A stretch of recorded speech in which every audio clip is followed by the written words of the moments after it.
lot of psychic mediums that I speak to, they tell you stories of, how when they were younger, they felt these things, and your story is a little bit different.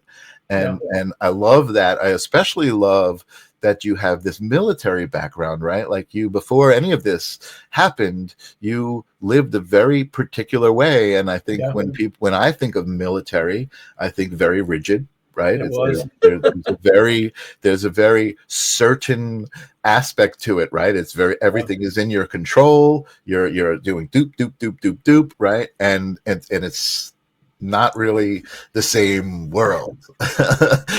It's taken me a lot of years to get that way of like shedding that. I mean, I was in for 20 years, so Right.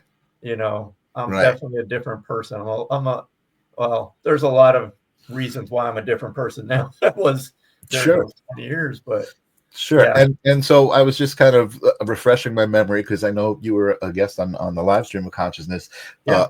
of your story, and your story had to do a lot with a personal illness. You had some kidney issues that you needed to get your kidney replaced. Yeah. I was like looking in your story. I'm like, oh, so did he find spirituality and heal himself? But you kind of, you kind of did, right? You had a donor, but I feel like in your story you kind of manifested that, right? In a way. Yeah, I believe so. Yeah, and I'll just briefly touch on it, but yeah, between 1997 and 2015, like there was, I lost two of my brothers to cystic fibrosis, and my sister was murdered. I went through kidney failure, transplant. So yeah, again, this is really condensed, but all of those moments pushed me in a direction to start searching for those answers. Like, is there more, beyond this world? And that was really after my brother Jason passed in 97. 2000 is when John Edward came out on TV with his very first show.